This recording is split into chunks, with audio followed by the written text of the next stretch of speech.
The Combahee River Collective was a Black, feminist, lesbian, socialist organization based out of Boston, Massachusetts from 1974 to 1980. They felt as though most major movements at the time, including the Civil Rights Movement and the white woman-centered mainstream feminist movement, did not address the needs and concerns of Black women, especially lesbian Black women. They started this collective in order to fight for the liberation of all Black women. In 1973, the first regional meeting of the National Black Feminist Organization occurred in New York City. The NBFO was a group started by Black feminists who were fed up with the fact that the white women-focused feminist movement would not address the racism and sexism that Black women faced in the United States. They wanted a safe space where Black women could address the issues they faced. At the regional meeting in 1973, the delegates planned to form a NBFO chapter in Boston.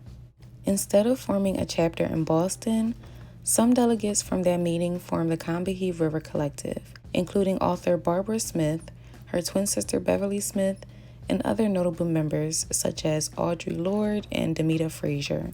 The collective felt that their views were more radical than the NBFO, and they wanted to focus more on Black lesbian and Black feminist issues. Many authors described the collective as radical in comparison to the NBFO, which was described as more liberal. The collective derived its name from a military operation planned and led by Harriet Tubman on June 2, 1863, at the Combahee River in the Port Royal region of South Carolina. This military campaign, the only military campaign in American history planned and led by a woman, freed over 750 slaves. Barbara Smith wanted the group to be named after an historical event meaningful to Black women. Throughout the mid-1970s, the CRC met every week at the Women's Center in Cambridge, Massachusetts. Starting in 1977, they began to hold Black feminist retreats.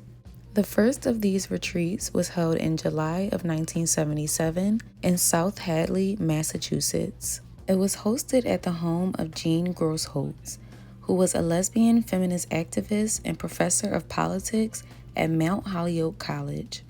The collective went on to have 6 more retreats until 1980, in places like New Jersey and Washington, D.C. During these retreats, they read Black feminist literature and held discussions about Black feminist issues, their politics, and what the focus of the collective should be.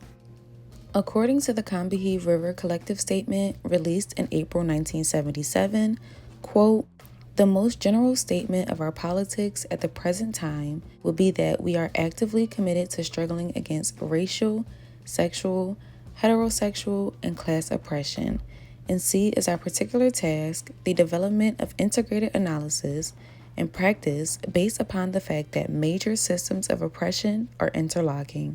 The synthesis of these oppressions creates the conditions of our lives." End quote. The statement is broken down into 4 chapters: the genesis of contemporary Black feminism, what we believe, the problems in organizing Black feminists, and Black feminist issues and practice. The first link under my resources in the description box includes the full statement, which you can read to gain a fuller understanding of what the collective stood for. I highly suggest reading it. Per the George Mason University Library, the Combahee River Collective, quote, coined the term identity politics as a way to talk about the intersections in their identities, end quote. The Combahee River Collective statement says that, quote, "We realize that the only people who care enough about us to work consistently for our liberation are us. Our politics evolve from a healthy love for ourselves, our sisters, and our community, which allows us to continue to struggle and work," end quote.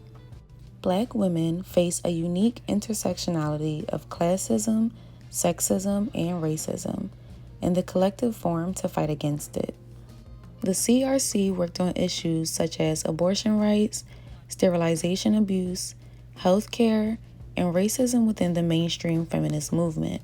They were one of the first groups to focus on the intersectionalities between racial injustice and other social inequities. The collective was a way for Black women and other women of color to get involved in politics. In their work, they introduced the concept of interlocking oppressions, which will later develop into the concept of intersectionality. The group ended in June 1981, with only 4 members left. 3 of the founding members, Barbara and Beverly Smith and Demita Frazier, and another member, Ellie Johnson. There were a few factors that contributed to their disbanding, such as internal and external conflicts. Although there isn't much information out there about the collective, I wanted to bring their work to light during this Black History Month. If you know anyone who was involved with the collective or have any personal stories to share about the collective, please comment down below.